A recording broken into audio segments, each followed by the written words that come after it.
La compréhension de ses forces et de ses faiblesses est à la base de toute vraie progression. Pour une communauté unie et forte, Mentalité Pensée vous présente une série de podcasts visant à travailler la conscience de nos frères et sœurs noirs.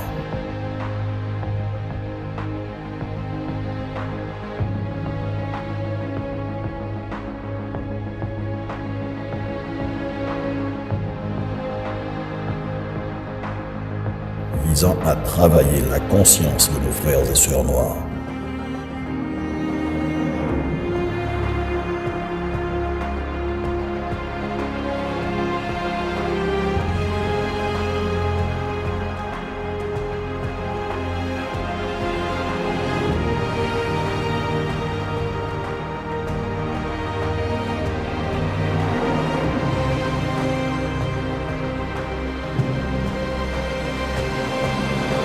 Relevons le défi.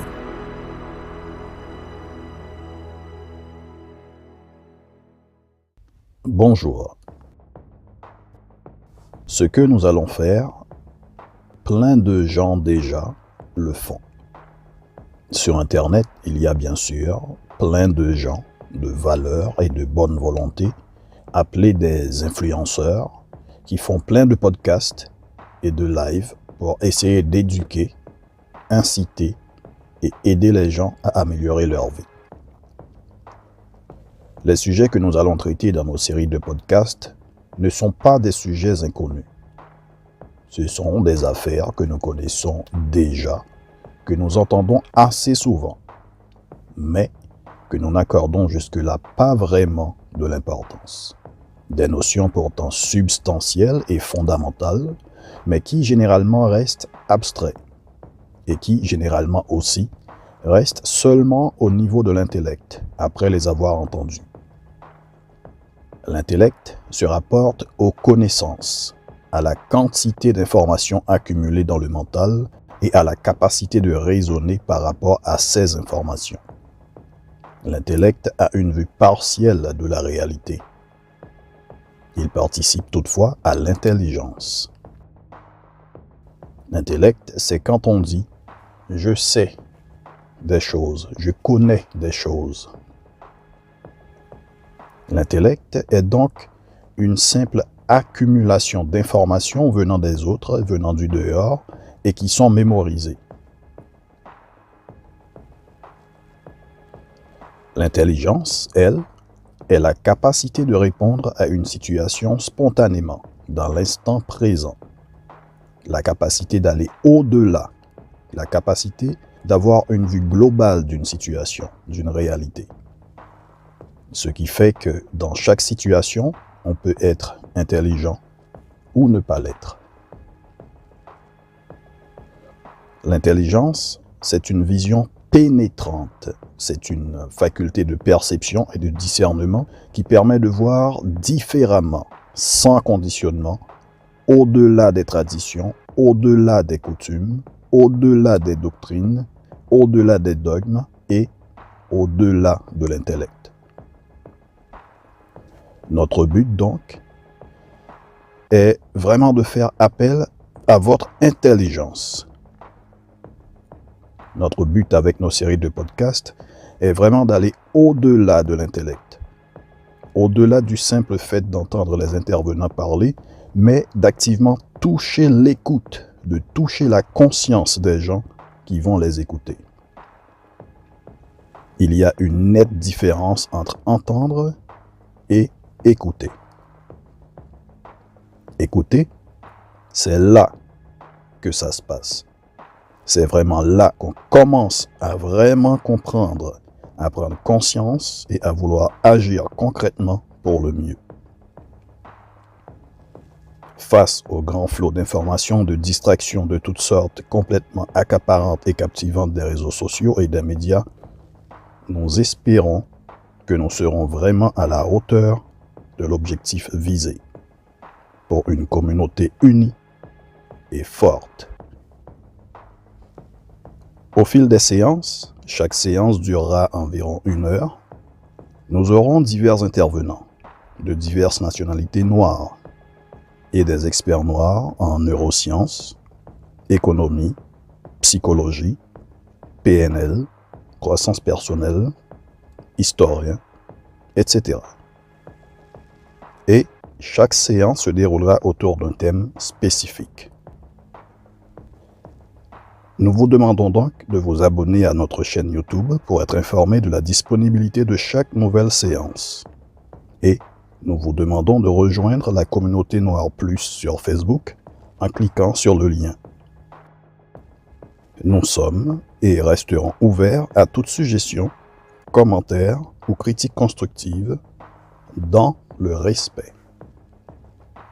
Nous vous souhaitons une bonne écoute.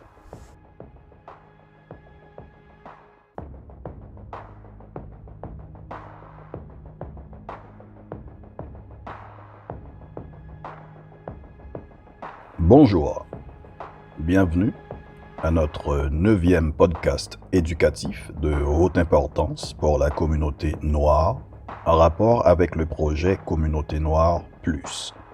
Pour ceux qui ne connaissent pas encore le projet, vous pouvez le consulter en cliquant dans le lien dans la description de la vidéo. Aujourd'hui est le 2 avril 2023. C'est le printemps, mais il fait moins 4 degrés à Montréal au moment où je vous parle. Bienvenue à vous, frères et sœurs exceptionnels. Dans notre dernier podcast, nous avions vu globalement c'est quoi les vraies priorités à ne pas rater sous aucun prétexte de la communauté noire par rapport à ces vraies problématiques récurrentes et par rapport à ce que chaque membre de la communauté noire aimerait avoir et voir comme résultat. Nous avions vu que, réciproquement, nos priorités sont étroitement liées à nos résultats et nos résultats sont étroitement liés à nos priorités et que nos priorités sont en fonction de nos choix inconscients, de nos habitudes, en fonction de ce qui est le plus important pour nous dans notre vie. Nous avions vu aussi que ce qui est important pour nous capte toujours notre attention et nous lui prêtons toujours notre attention, toute notre attention, et nous trouvons toujours du temps et du moyen pour le faire. Aujourd'hui, nous allons essayer d'ouvrir une fenêtre sur les résultats que peuvent nous apporter le fait d'essayer de faire un effort conscient pour apprendre à revoir nos priorités. Le fait de revoir nos priorités. Notre sujet du jour est quand la communauté noire reverra ses priorités. Aujourd'hui, ce n'est pas une question. Notre sujet, ce n'est pas une question. C'est plutôt une projection. Ce qui se passera quand la communauté noire se mettra à revoir ses priorités. Je commence le sujet du jour sur une citation de très grande importance d'un très grand écrivain canadien d'origine indienne, reconnu internationalement, qui s'appelle Robin Sharma. Il dit ceci: « Ne laissez jamais ce qui compte le moins l'emporter sur ce qui compte le plus. » Je répète la citation. Ne laissez jamais ce qui compte le moins l'emporter sur ce qui compte le plus. Pourquoi? Eh bien, quand nous laissons ce qui est le moins important l'emporter sur ce qui compte le plus, nous nous retrouverons tôt ou tard, inévitablement, à payer des conséquences, et de lourdes conséquences. Des conséquences que, généralement, dont nous rejetons la cause sur les autres. Nous sommes arrivés à un point dans notre évolution où il n'est plus de mise ni valable pour nous de continuer à juste rejeter totalement, pleinement et entièrement la faute sur les autres. en nous déresponsabilisant totalement de nos résultats, des conséquences et de nos problématiques récurrentes. Vous remarquerez que j'utilise assez souvent le mot ou l'adjectif récurrent. En neurosciences, il a été démontré que lorsqu'une personne est confrontée à un problème de vie de manière récurrente, un problème récurrent, c'est qu'il y a un problème de croyance limitante qui cause cette situation. Et attention, le fait le plus important à noter à cela, c'est qu'il n'y a pas qu'une, mais au minimum 16 croyances limitantes cachées derrière la problématique récurrente. Il y a la croyance limitante principale, qui est logée dans la conscience, c'est-à-dire dans la partie qui résonne, et il y a 15 autres croyances limitantes sous-jacentes à la croyance principale, qui sont bien logées dans le subconscient de la personne. Et elles sont tout aussi dommageables que la principale. Cela va sans dire que toute croyance limitante limite et peut être dommageable si on ne les transforme pas, si on ne réussit pas à les transformer en croyances, ressources pour nous aider à avancer, à progresser, à nous améliorer. Donc, il faut faire un travail interne en profondeur pour accéder à ces 15 autres croyances limitantes sous-jacentes et toutes les transformer en croyances ressources pour pouvoir surmonter la difficulté, résoudre le problème et débloquer la situation. En parlant de surmonter la difficulté et résoudre le problème, je veux vous informer, si vous ne le saviez pas déjà, qu'il y a une différence entre ce que l'on appelle un problème et ce que l'on appelle une difficulté. Un problème, c'est un obstacle qui est extérieur à nous. Une difficulté, c'est la représentation qu'on se fait d'un problème. Le niveau de difficulté se joue dans la tête. Même situation, ce qui est difficile pour l'un ne l'est pas forcément pour l'autre. Donc, trouver des solutions pour résoudre un problème dépend de notre capacité mentale à reconnaître est-ce que c'est une situation de blocage dans notre tête ou est-ce une réalité extérieure incontestable? En ce sens, s'il n'existe absolument aucun moyen, aucune solution, c'est un problème. Si d'autres qui étaient ou qui sont dans la même situation y arrivent à la régler, à la résoudre ou à la dépasser, mais c'est vous qui n'y arrivez pas, là, c'est une difficulté. Si, par exemple, vous n'avez pas d'argent parce que vous n'avez pas d'emploi, et ceci malgré vos recherches et qu'aucun employeur ne veut de vous parce que vous avez un casier judiciaire, et personne ne veut faire affaire avec vous, là, c'est un problème.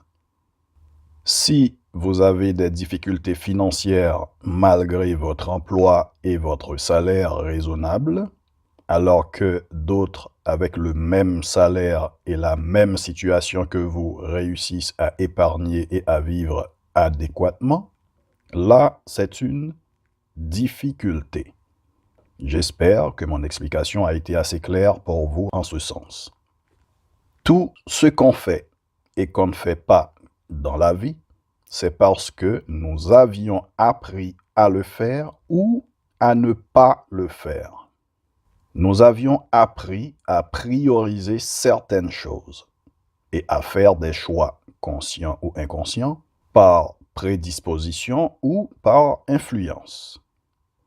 Nous avions appris à nous focaliser que sur l'extérieur, à porter notre attention que sur l'extérieur, à ne compter que sur l'extérieur, à ne blâmer que l'extérieur. Or, tout ce qui est à l'extérieur vient de l'intérieur. Et tout ce qui est à l'intérieur, c'est ce qui sort à l'extérieur. Quand nous commençons à comprendre cela, nous prenons conscience qu'il faut vraiment commencer à organiser l'intérieur, qu'il est prioritaire de commencer à organiser l'intérieur. Et si nous sommes francs avec nous-mêmes, nous devons admettre que nous avons un sérieux hic d'organisation dans notre communauté, globalement parlant. Les faits et les preuves sont là et bien évidents. Et ceci, nous nous en rendons très bien compte et nous voyons très bien que c'est prioritaire que nous apprenions à le faire parce que nous nous en plaignons souvent, nous le disons souvent, nous en parlons et cela s'arrête là. Alors, qu'est-ce qui nous empêche de nous organiser? Qu'est-ce qui nous empêche de passer à l'action pour nous organiser concrètement? Les Blancs, les grandes puissances, me direz-vous, ou diront certains. Moi, je vous réponds qu'il y a bien sûr plusieurs facteurs à cela. Des facteurs externes, oui, mais aussi des facteurs internes, de sérieux facteurs internes. Et ce sont les plus importants. Le hic d'organisation de la communauté noire, globalement parlant, le fait de ne pas pouvoir réussir à s'organiser globalement parlant, ce hic-là, est-ce un problème ou une difficulté? Rappelez-vous, je vous ai expliqué qu'un problème est un obstacle extérieur, tandis qu'une difficulté est un obstacle intérieur. Donc, réponse, le hic, c'est une difficulté. Difficulté parce qu'il y a une forte part de nous en nous qui ne veut pas agir, qui attend que tout s'arrange tout seul, qui attend que les autres viennent tout régler à notre place. S'organiser, s'unir, coopérer ensemble pour régler notre situation? Non, pas question. Parlant de coopérer, faut dire que coopérer n'est pas un état naturel chez l'homme. Agir collectivement, coopérer, est une idée pour l'homme. Quoique dotés d'un instinct grégaire, les hommes ne débordent pas naturellement d'attirance mutuelle et d'amour fraternel envers leurs semblables. Et la coopération n'est pas une caractéristique naturelle de l'homme. Toutefois, ce n'est qu'en coopérant qu'ils apprirent et apprennent encore à s'aimer mutuellement. À l'aurore de la civilisation de l'homme, avant d'apprendre à coopérer, l'homme était très individualiste, extrêmement méfiant et hautement querelleur. Au prix de mauvaises expériences, certains groupes ont découvert, ont appris et bien compris que coopérer est très avantageux en termes de temps, d'efforts et de ressources, surtout pour faire face aux difficultés de la vie. Et ont aussi compris qu'apprendre à s'associer est la clé de survie et est un élément essentiel du progrès. Ils apprirent et comprirent que les groupes sont beaucoup plus grands et plus forts que la simple somme des individus qui les composent. C'est ainsi donc qu'ensemble, 30 personnes, par exemple, peuvent bouger et soulever un gros bloc de pierre qui, normalement, est impossible à bouger ni soulever par une seule personne. Ainsi naissent les sociétés, grâce à la coopération d'êtres intelligents qui apprennent de leurs erreurs et qui veulent s'améliorer et améliorer leurs conditions de vie. C'est donc au prix de tristes et désastreuses expériences que les humains ont appris que l'union fait la force et que l'homme seul est, reste et demeure impuissant face aux problèmes et obstacles de sa réalité.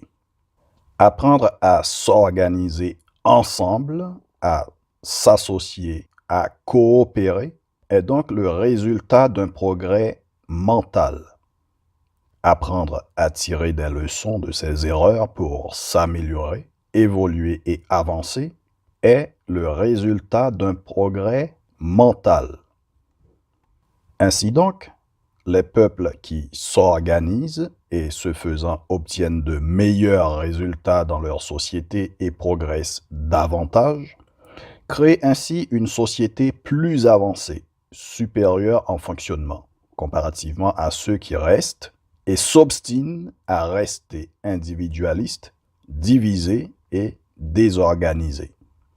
Et le grand fait par rapport à cela, c'est que la tendance individualiste naturelle de l'homme ne peut pas lutter avec succès contre les organisations, les associations et les regroupements de progrès social qui sont largement plus efficaces et plus puissantes. Question.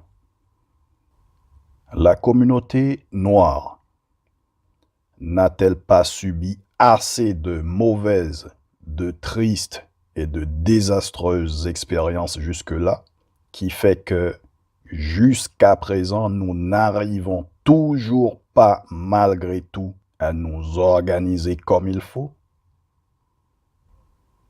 La communauté noire n'a-t-elle pas subi assez de mauvaises, de tristes et de désastreuses expériences jusque-là qui fait que jusqu'à présent, nous n'arrivons toujours pas malgré tout à comprendre et à saisir que nous organiser est très prioritaire et que cela devrait être l'une de nos principales priorités?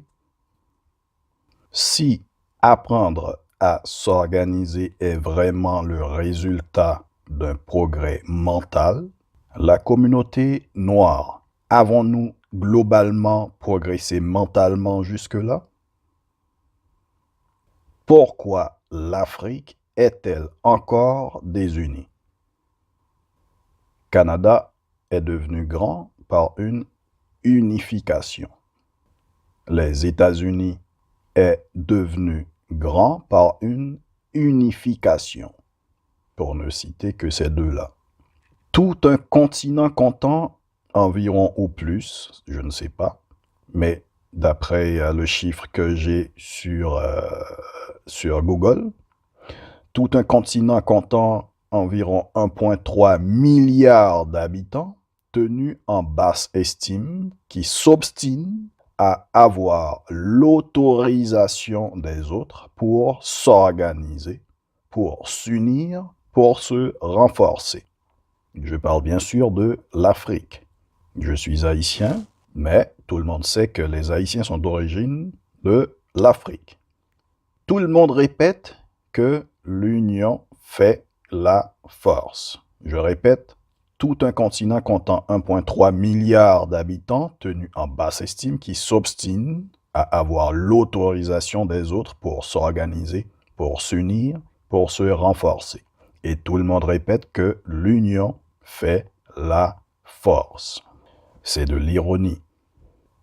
Chers frères et sœurs qui écoutez, vous le savez déjà, mais je vais le répéter. La division affaiblit. La division rend vulnérable. La division brise. La division anéantit. La division désorganise. La division désunit. La division déstructure. La division déconstruit.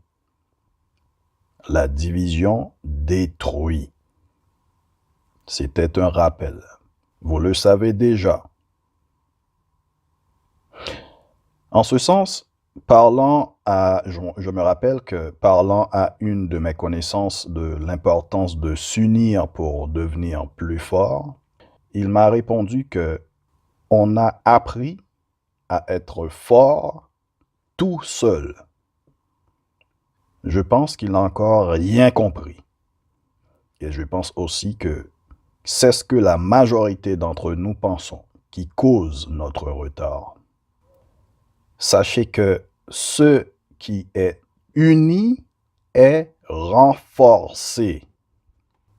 Des citoyens qui réfléchissent surtout en fonction de leurs intérêts particuliers ne peuvent s'unir. S'unir vise un intérêt collectif, un intérêt commun et une vision. Et quand on dit intérêt commun, cela veut dire que mon intérêt, ton intérêt, son intérêt et leur intérêt aussi y sont inclus. Il ne suffit pas juste de s'unir que pour protester contre des injustices. Il faut surtout apprendre à s'unir pour s'organiser durablement. On ne fait des progrès que si l'on cherche vraiment à en faire, non pas en espérant en faire. Une tortue ne peut progresser que si elle sort son cou et ses pattes de sa carapace. Et comment fait-on des progrès? Réponse: en s'améliorant. Et en s'améliorant à quel niveau d'après vous? Réponse: surtout au niveau de la tête, au niveau de la mentalité.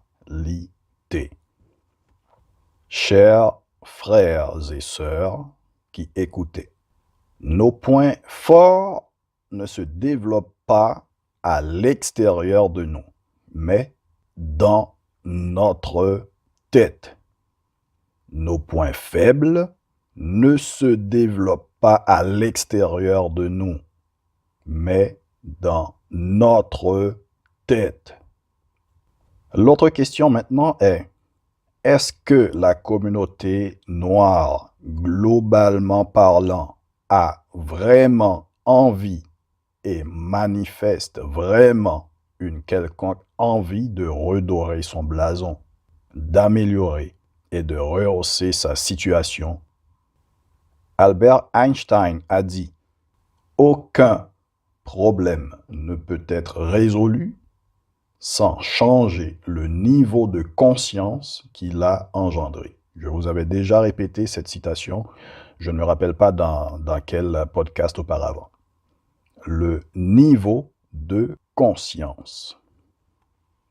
En spiritualité, il y a bien sûr un niveau de conscience inférieur et un niveau de conscience supérieur.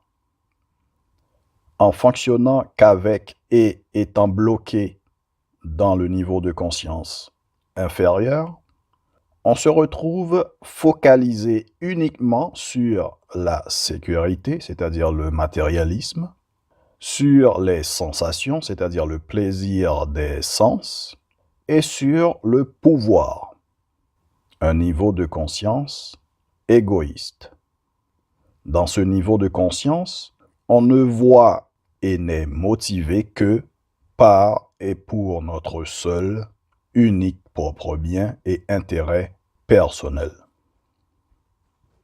Le niveau de conscience supérieur fonctionne sur la fréquence de l'amour, le vrai amour divin. Un niveau de conscience altruiste. on ne se focalise pas uniquement sur notre propre bien et intérêt personnel, on voit aussi le bien et l'intérêt commun. Je vous ai dit plus haut que le fait de s'organiser est le résultat d'un progrès mental. Dans le podcast 5, je vous avais parlé du cortex préfrontal dans le cerveau, dans votre cerveau, et de son importance dans la maturité de l'esprit humain et de son rapport au comportement social. Pour développer le cortex préfrontal, il faut le solliciter et le stimuler. Et dans le cerveau, les parties les plus sollicitées et les plus stimulées se développent le plus, les connexions neuronales sont renforcées. À l'inverse, les parties les moins sollicitées s'atrophient et les connexions neuronales s'affaiblissent et se déconnectent. Vous avez cet exemple aussi avec les muscles. Quand on va au gym, on stimule nos muscles, ils se développent, on ne les utilise pas, ils s'atrophient. Nous ne cessons de répéter, juste répéter, que nous avons une grande potentialité dans notre communauté. Nous ne cessons de dire que les Noirs sont très intelligents. Et c'est vrai.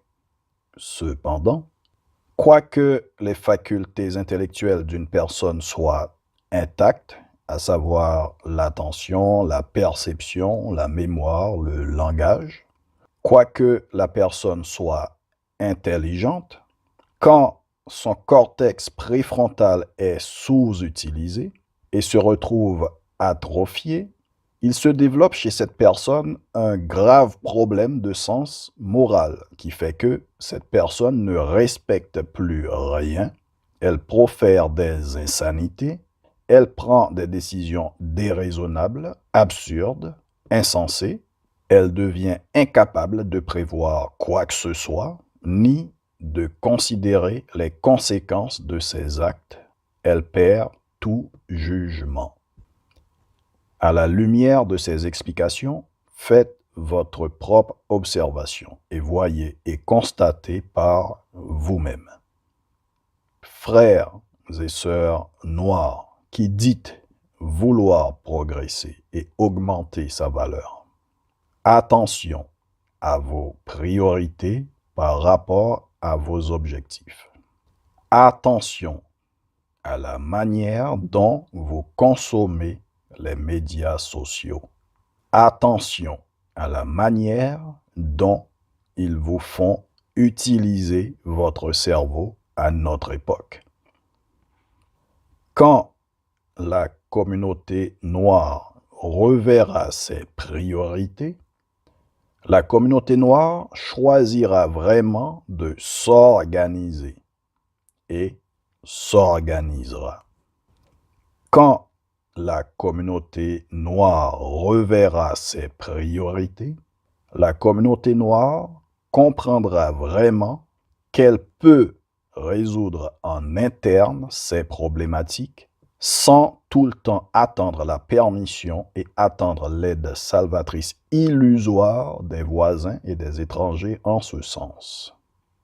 Quand la communauté noire reverra ses priorités, la communauté noire fera la différence et verra vraiment la grande différence entre aide et assistance. Quand la communauté noire reverra ses priorités, chaque membre de la communauté noire s'impliquera personnellement dans l'amélioration de la situation globale de la communauté. Quand la communauté noire reverra ses priorités, la communauté noire choisira vraiment d'encadrer, de supporter ses génies à lui, ses talents de production concrète, qui ont la capacité de transformer les ressources naturelles en biens et services, en ressources économiques. Quand la communauté noire reverra ses priorités, la communauté noire valorisera vraiment ses génies de production concrète. La communauté noire ne valorisera pas seulement ses chanteurs, rappeurs, danseurs, musiciens et comédiens, et ne comptera pas seulement sur eux pour rehausser la valeur économique de la communauté face au monde. Quand la communauté noire reverra ses priorités, la communauté noire sera moins distraite ou équilibrera distraction et production concrète. Quand la communauté noire reverra ses priorités, la communauté noire parlera, mais aussi agira concrètement. De toute façon, nous avons tous une bouche, c'est pour parler. Mais nous ne ferons pas que cela, nous ne ferons pas que parler. Nous parlerons et agirons concrètement par rapport à nos objectifs. Quand la communauté noire reverra ses priorités, la communauté noire aura plus de jeunes qui s'orienteront vers les sciences de développement et de production concrets.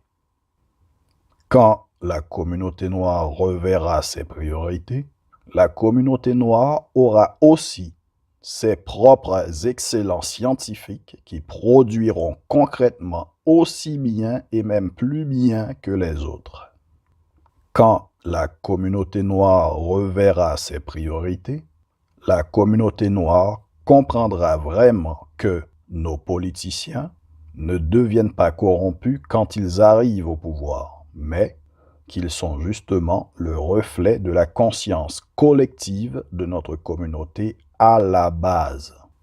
Quand la communauté noire reverra ses priorités, la communauté noire adoptera une nouvelle manière de penser plus progressiste à la base pour que nous puissions avoir des politiciens vraiment progressistes. Car les politiciens sont des humains comme nous qui viennent de la communauté même, avec la même éducation reçue dans la communauté à la base. L'argent et le pouvoir sont des amplificateurs de comportement. J'espère que je me suis bien fait comprendre sur ce point. Quand la communauté noire reverra ses priorités, la communauté noire comprendra et verra qu'elle a vraiment déjà présentement toutes les ressources et tous les moyens pour s'organiser et résoudre ces problématiques. Et que si elle ne l'avait pas fait jusque-là, c'était juste une question de ne pas vouloir. Quand la communauté noire reverra ses priorités, la communauté noire sera plus unie. Quand la communauté noire reverra ses priorités, la communauté noire sera plus forte. Quand la communauté noire reverra ses priorités, la communauté noire sera plus productive. Quand la communauté noire reverra ses priorités, la communauté noire sera plus indépendante. Quand la communauté noire reverra ses priorités, la communauté noire sera réellement plus estimée. Quand la communauté noire reverra ses priorités, la communauté noire sera réellement plus considérée. Quand la communauté noire reverra ses priorités, la communauté noire sera réellement plus valorisée. Quand la communauté noire reverra ses priorités, la communauté noire sera réellement plus respectée. Quand la communauté noire reverra ses priorités, la communauté noire aura vraiment matière à être réellement plus fière. Quand la communauté noire reverra ses priorités, l'Afrique en soi sera vraiment respectée. Quand la communauté noire reverra ses priorités, l'Afrique aussi sera une puissance. Quand la communauté noire reverra ses priorités, tous les pays noirs seront réellement respectés, valorisés et estimés. Quand la communauté noire reverra ses priorités, la communauté noire sera réellement plus estimée. Quand la communauté noire reverra ses priorités, la communauté noire ne sera plus qualifiée de plus pauvre que les autres communautés, mais l'une des communautés les plus riches. Revoir ses priorités est important. Ce qui nous différencie des animaux, c'est notre capacité de penser, de raisonner et de nous améliorer. Et bien sûr, notre capacité de construire notre vie selon notre vouloir. Chers frères et sœurs, n'attendons pas les autres pour améliorer notre communauté. Les autres ne le feront pas et ne le feront jamais vraiment tel que nous le souhaitons, tel que nous le voudrions si jamais ils le font. Il ne faut pas attendre d'avoir toutes les réponses pour commencer. Quand on veut vraiment d'ailleurs, on n'attend pas d'abord des réponses. Au contraire, on agit tout en cherchant les réponses et on s'ajuste. En ce sens, je veux partager avec vous les propos d'un grand homme, un homme vraiment exceptionnel parmi les exceptionnels, un écrivain canadien du nom de Sébastien Sasseville, et ceci sans flatterie. Dans son livre « Un pas à la fois, choisir l'obstacle qui nous fait grandir », l'auteur dit ceci, et je pense que c'est vraiment très approprié pour notre sujet du jour, qui est quand la communauté noire reverra ses priorités. Donc l'auteur dit ceci. Le succès n'est pas un objectif, c'est une conséquence. L'échec n'est pas une finalité, mais plutôt un ingrédient. Il ne faut pas s'attendre d'avoir toutes les réponses avant de commencer. Je l'ai dit plus haut. Le changement n'est pas une action, mais une culture. N'observez jamais une réalité à venir avec les lunettes de la réalité actuelle. Oubliez le sommet. Concentrez-vous sur l'acquisition d'habitudes de croissance. L'ambition sans travail n'est que naïveté. Voilà. Et en parlant de livres, chers frères et sœurs exceptionnels qui m'écoutez en ce moment, je dois vous dire que si je peux vous parler ainsi aujourd'hui, c'est grâce à mes vrais amis, les livres de développement personnel ou de croissance personnelle. Mes coachs étaient ces genres de livres.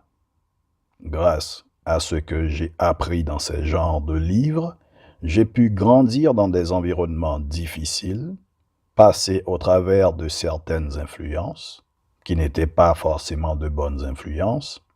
J'ai pu lancer des affaires et réussir. Ces genres de livres m'enseignaient ce que mon entourage ne m'enseignait jamais. Des choses substantielles pour bien bâtir solidement ma vie. Dans mon pays, je connais des jeunes, bon, pas seulement dans mon pays, je connais des jeunes, des gens qui me disent fièrement qu'ils ne lisent pas, qu'ils n'aiment pas lire, qu'ils trouvent cela ennuyeux. Cependant, à l'heure actuelle, si vous comptez le nombre de temps qu'ils passent à lire des commentaires et des affaires sur les réseaux sociaux, cela leur reviendrait à lire des et des encyclopédies. Donc, question de priorité. Comme je vous l'ai dit, ce qui est vraiment prioritaire pour nous, nous trouvons toujours du temps et un moyen pour le faire. Ce qui n'est pas prioritaire pour nous, nous trouvons toujours des excuses bidons pour ne pas le faire. Nos actions définissent et manifestent nos priorités. Tel qu'expliqué par le docteur Joe dans l'extrait du docteur Joe Dispenza dans notre dernier podcast, tout ce que nous répétons continuellement et la manière de le répéter devient une habitude. C'est câblé dans notre cerveau. Notre cerveau enregistre nos modes de fonctionnement les plus répétés et ils deviennent nos automatismes, nos habitudes. Vous avez un exemple avec ça quand nous apprenons à conduire. Et dans un processus en circuit fermé, nos habitudes renforcent ces câblages dans notre cerveau. Et ces câblages renforcent réciproquement nos habitudes. Rappelez-vous, tout ce qui est imprimé, bon ou mauvais, dans le subconscient individuel et collectif, de façon répétée, doit se manifester sous une forme physique par et à travers vous, même sans vous en rendre compte. Qui fait que pour en sortir et modifier nos habitudes, cela prend vraiment un effort conscient pour recâbler notre cerveau avec les habitudes qui sont en accord et en rapport avec nos objectifs, avec notre désir d'amélioration et de meilleurs résultats, que ce soit personnellement, que ce soit collectivement. Et le collectif n'étant autre qu'un ensemble d'individuels, cela prend donc vraiment à chacun de travailler sur soi pour avoir finalement, globalement, un meilleur collectif. Nous amuser, oui. Nous distraire, oui. C'est important. Nous ne disons pas le contraire. Mais nous devons aussi prendre grand soin de notre mental.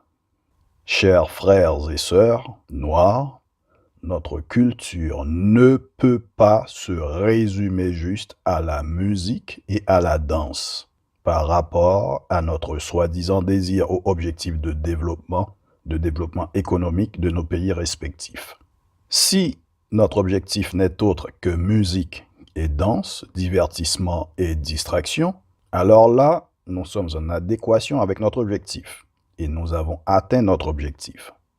Mais si notre objectif va au-delà de musique et danse, de divertissement et distraction, alors là, nous sommes encore très loin du but et nous devons apprendre à aller au-delà de nos habitudes pour les mettre en adéquation avec notre objectif.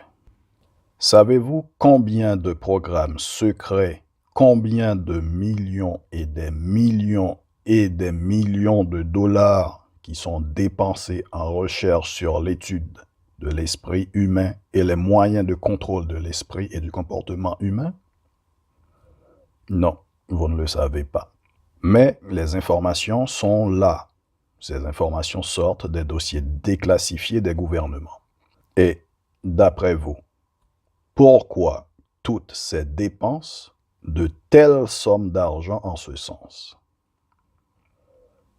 Eh bien, parce que eux, ils y voient quelque chose d'important que nous, généralement, nous ne voulons pas voir et que nous n'accordons justement absolument aucune importance. Tout passe par l'esprit humain.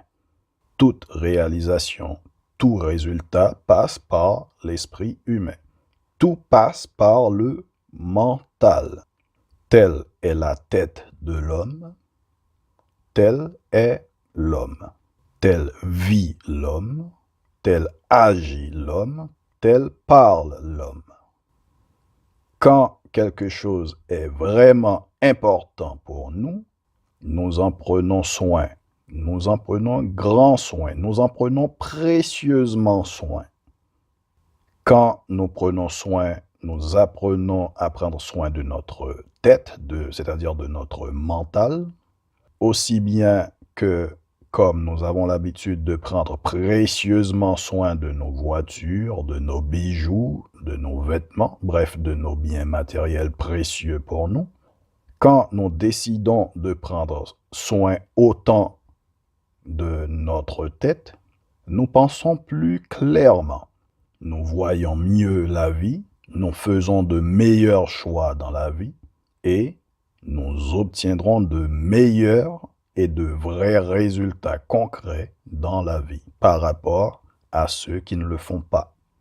Si vous ne prenez pas soin de votre esprit, de votre tête, de votre mental, de votre mentalité, d'autres sont déjà là depuis des années pour en prendre subtilement soin pour vous, à votre place, pour eux. Vous, frères et sœurs qui m'écoutez en ce moment, comment est votre tête en ce moment? Assez souvent, nous ne nous en rendons pas compte. Donc, pour répondre à cette question, en vous-même, de manière franche, une introspection, un moment d'introspection sans distraction s'impose. Pour changer notre vie, pour changer notre situation, nous devons changer nos priorités.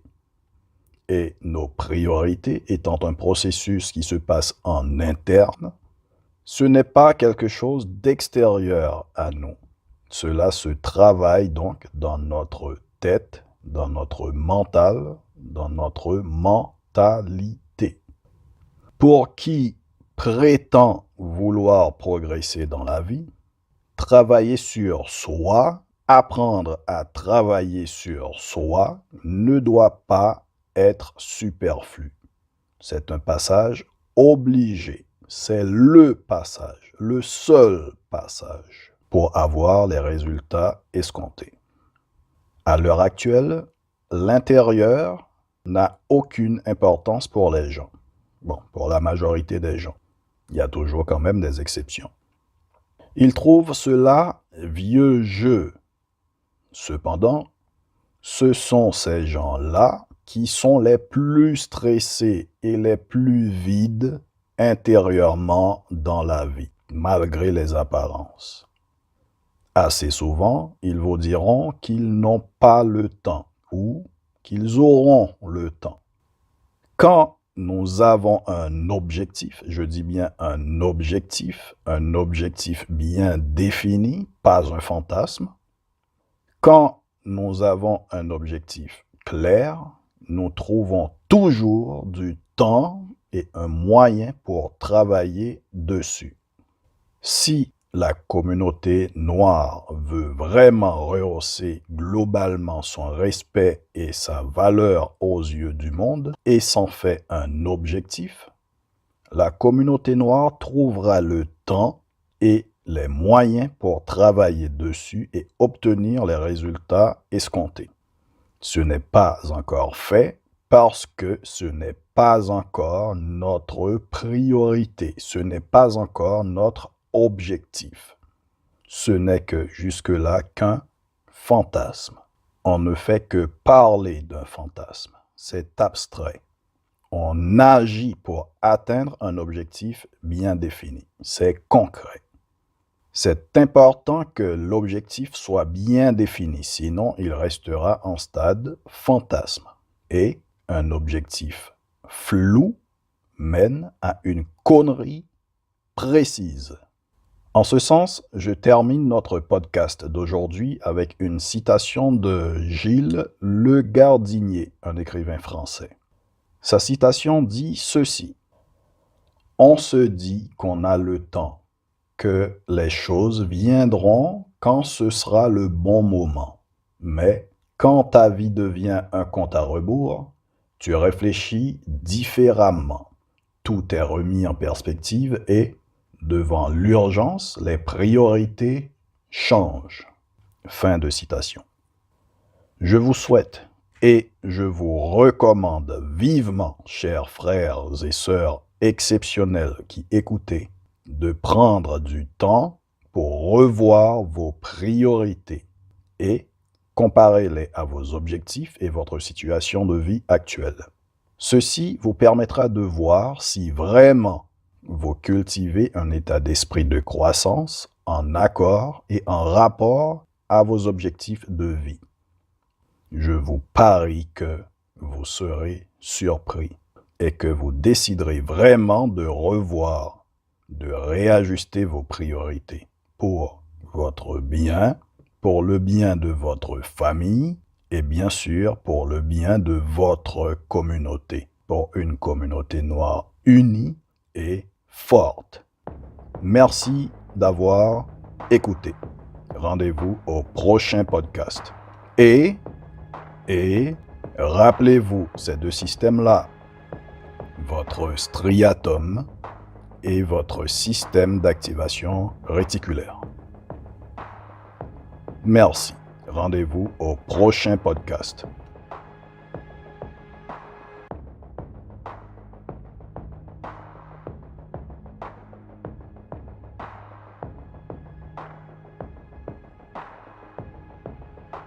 Abonnez-vous à la chaîne et faites une différence. Rejoignez le groupe du projet rassembleur Communauté Noire Plus en cliquant sur le lien dans la description.